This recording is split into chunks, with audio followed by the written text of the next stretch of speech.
राजेश रोज की तरह आज भी बस स्टॉप की तरफ भाग रहा था। अरे, लगता है आज भी बस छूट ही जाएगी। भाग राजेश भाग। और राजेश और भी तेजी से भागने लगता है। तभी उसकी पहचान का एक आदमी साइकिल से गुजर रहा था। अरे राजेश, अरे क्या हाल चाल है? अरे भाई, हाल चाल तो तू देख ही रहा यार। 7 बजने ही वाले, बस थोड़ी देर में बस आने वाली होगी। अच्छा, मैं तुमसे बाद में बात करता हूँ, ठीक है? मंगलू अपनी साइकिल को और तेजी से बढ़ाकर फिर से राजेश तक पहुंच जाता है। राजेश चल बैठ जा मेरी साइकिल पर, मैं छोड़ देता हूँ तुझे स्टेशन तक। राजेश मंगलू की साइकिल पर बैठ जाता है और थोड़ी ही देर में उसे स्टेशन तक पहुंचा देता है। अरे भाई मंगलू, अगर आज तू मुझे समय पर अपनी साइकिल पर बस स्टेशन नहीं पहुंचाता तो आज तो मेरी बस छूट ही जाती यार। राजेश उसकी साइकिल को देखता है। वाह भाई, साइकिल तो बहुत अच्छी है तेरी। मैं तो तुझे भी यही कहता हूँ, एक साइकिल ले ले तू भी। रोज रोज भागकर बस पकड़ना बहुत मुश्किल होता है ना, इसीलिए कह रहा हूँ। अब कह तो तू ठीक रहा है, पर तुझे तो पता है ना, मेरी सारी कमाई तो घर का खर्चा निकालने में ही चली जाती है। और ऊपर से मुझे तो ये चलानी भी नहीं आती। कहीं गिर विर गया तो हड्डियां टूट जाएंगी मेरी। अरे यार, तू भी ना बहुत भोला है। साइकिल से गिरने से किसी की हड्डी नहीं टूटती, और मुझे पता है। बहाने मत बना तू। हाँ, इतनी ही देर में राजेश की बस आ जाती है। अब चल, अच्छा मंगलू, मैं चलता हूँ। और राजेश अपने काम के लिए निकल जाता है।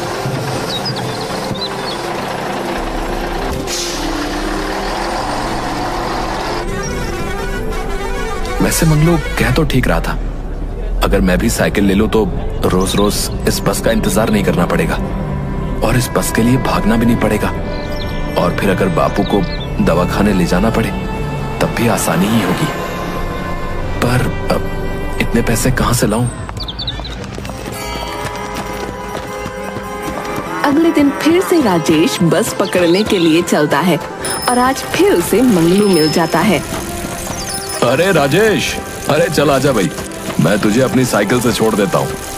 राजेश बिना हिचकिचाहट के मंगलू की साइकिल पर बैठ जाता है। दोनों बातें करते हुए बस स्टेशन की तरफ जाने लगते हैं। अरे मंगलू यार, मुझे भी चलाना सिखाना तेरी साइकिल। हाँ क्यों नहीं भाई, चला जा। फिर राजेश हर रोज मंगलू की साइकिल से साइकिल चलाना सीखता है। एक दिन मंगलू और राजेश दोनों साइकिल से जा रहे थे। भाई राजेश, अब तो तू साइकिल भी चलाना सीख गया यार। अब तो कम से कम साइकिल ले ले भाई। भाई मैं तो तेरे ही भले के लिए बोल रहा हूँ। देख, विजयवाड़ा से सोमनगर तक पैदल आना जाना कितना मुश्किल होता होगा ना। और फिर अगर ऊपर से बस छूट गई तो और भी बड़ी मुसीबत। फिर जाओ काशीपुर तक पैदल। मंगलू, सोच तो मैं भी रहा हूँ नई साइकिल लेने की, पर अरे परवर कुछ नहीं यार, बस एक बार ले लेगा तो दूसरी बार सोचना ही नहीं पड़ेगा। तू चाहे तो मैं दिलवा सकता हूँ तुझे साइकिल। वैसे तेरी ये साइकिल तू कितने में लेकर आया था? मैं 155 में लेकर आया था यार।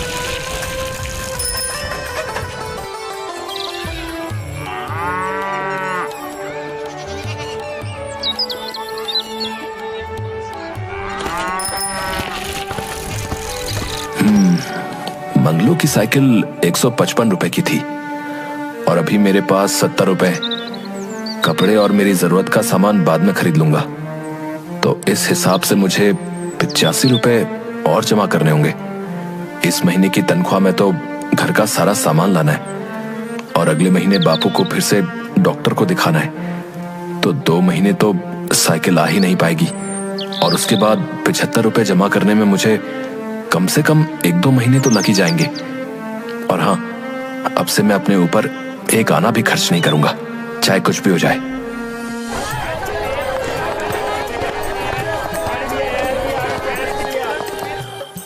माँ, मैं सारा सामान ले आया हूँ, देख लो कहीं कुछ रहा तो नहीं है। अरे बेटा, तू अपने नए कपड़े लाने के लिए बोल रहा था ना, 2 जोड़ी ही बचे हैं। अभी 2 जोड़ी कपड़े हैं तो मैं कुछ समय के बाद ले लूंगा, वैसे भी अभी जरूरत नहीं है। बापू, आपकी दवाइयां ले आया हूं। अब तबीयत कैसी है आपकी? अब ठीक है बेटा। अगले महीने डॉक्टर ने बुलाया था आपको, याद है ना? हाँ बेटा, मुझे याद है। और तू बता, तेरी नौकरी कैसी चल रही है? अब ठीक चल रही है बापू। अब क्या हुआ, कुछ कहना चाहता है? नहीं बापू, ऐसी कोई बात नहीं है। तू खुद को इतना नहीं जानता जितना मैं तुझे जानता हूँ। चल अब बता, किस बात से परेशान है? बापू, वो ऐसा है कि मुझे एक नई साइकिल लेनी है। क्या ये कैसी होती है बेटा? अरे पगली, उसमें 2 पहिए होते हैं और उस पर बैठो तो चलने लगती है। अच्छा, सच में ऐसा भी कुछ होता है? तो ले आ बेटा। अरे नहीं माँ, वो मंगलू है ना, पास वाले गांव में रहता है। वो बता रहा था कि उसने 155 रुपए में साइकिल ली थी।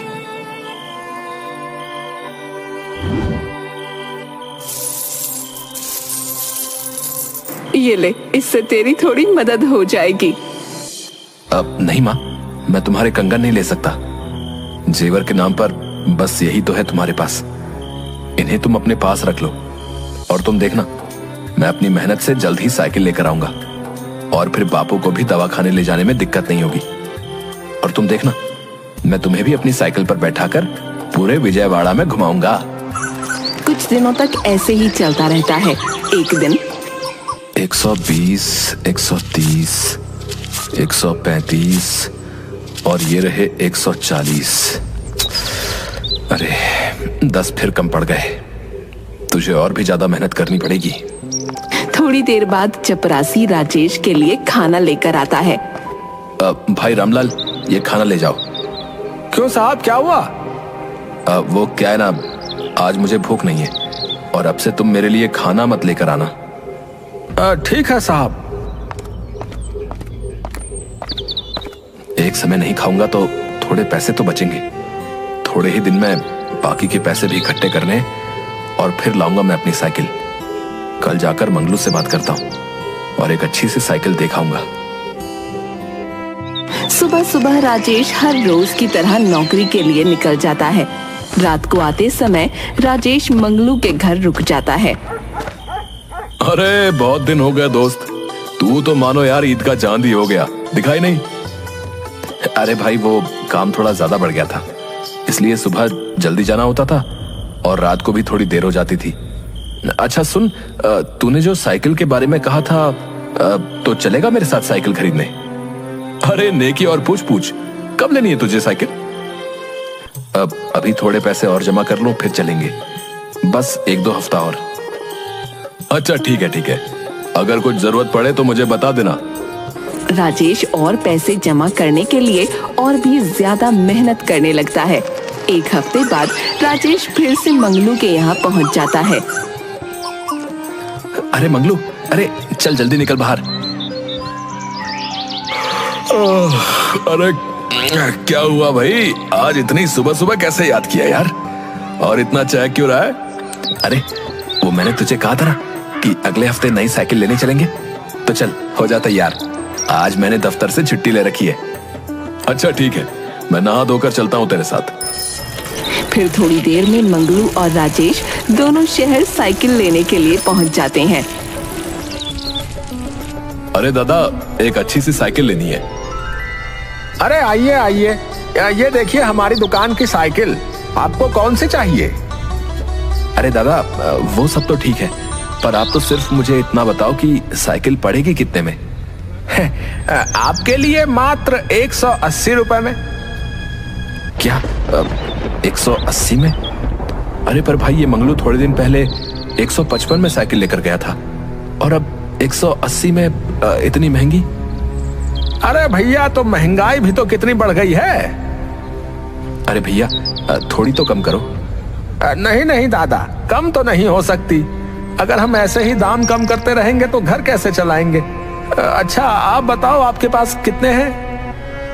अब 160 रुपए हैं। अरे राजेश, परेशान क्यों होता है? 20 रुपए ही तो हैं, मैं दे देता हूँ। नहीं नहीं भैया, ये साइकिल तो मैं अपने दम पर ही लेना चाहता हूँ। मैं तुम्हारी मदद नहीं ले सकता। मैं फिर कभी साइकिल ले लूंगा। फिर मुंह लटकाकर राजेश वहां से निकल जाता है। राजेश के पीछे मंगलू भी चला जाता है। राजेश और मंगलू दोनों साइकिल पर बैठे हुए। क्या हो जाता अगर तू मुझसे पैसे ले लेता तो? मैं खुद के दम पर ये साइकिल लेना चाहता हूँ, बस इसीलिए। थोड़े समय की और बात है, और वैसे भी 20 रुपए तो है, मैं जैसे तैसे जमा कर लूंगा। बात तो ऐसे कर रहा है जैसे तूने अपने बगीचे में पैसों का पेड़ लगा कर रखा है। तू झट से जाकर तोड़ लेगा, है ना? तुझे क्या लगता है मुझे नहीं पता है कि तूने एक एक रुपया कैसे कितनी मेहनत से जोड़ कर रखा था अपनी साइकिल के लिए? और अगर इनमें से पैसे खर्च हो गए तो? होते हैं तो हो जाने दो, नहीं लूंगा साइकिल। और क्या, कोई पहाड़ तो ना टूटेगा। फिर राजेश मुंह लटकाकर घर पहुंच जाता है। 20 रुपए तो है, कर लूंगा जमा। पर अगर तब तक साइकिल और महंगी हो गई तो? अगले दिन राजेश दफ्तर में बैठा अपना काम कर रहा था। तभी एक आदमी राजेश के ऑफिस में आकर बैठ जाता है। साहब राम राम, मेरा नाम श्याम है। वो क्या है ना साहब, अगर आप मेरा एक काम कर दो तो मैं आपको मुंह मांगी कीमत देने के लिए तैयार हूँ। कैसा काम? बस इस कागज पर दस्तखत करने हैं। इसमें लिखा है कि सोमनगर की सारी जमीन मेरे नाम पर है, ना कि मेरे भाई जुगनू के। नहीं साहब, मैं ये नहीं कर सकता, आप जा सकते हैं। अब सोच लो, मैं मुंह मांगी कीमत देने के लिए तैयार हूँ। सोच लिया, आप जा सकते हैं।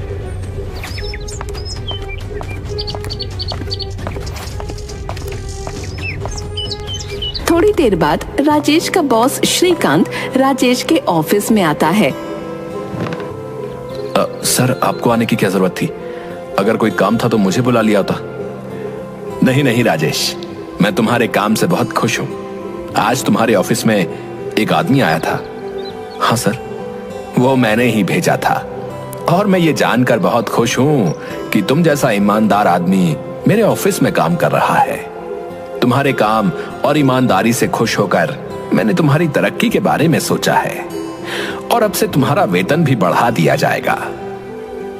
धन्यवाद साहब। साहब, क्या मैं आपसे कुछ मांग सकता हूँ? हाँ हाँ राजेश, कहो। साहब, अगर आप मुझे इस महीने की तनख्वाह आज ही दे दें तो वो क्या ना, मुझे थोड़ी जरूरत थी। श्रीकांत बिना कुछ कहे तुरंत ही राजेश को उसकी तनख्वाह देता है। राजेश पैसे लेकर खुश होकर फिर से उसी साइकिल की दुकान पर पहुंच जाता है। दुकानदार राजेश को देखकर तुरंत पहचान जाता है। अरे बाबू, आज अकेले ही आए हो? हाँ दादा, वो जो साइकिल थी ना, वो मुझे दे दीजिए। अरे हाँ, ये लीजिए बाबूजी, 180 रुपए की है। याद है ना आपको?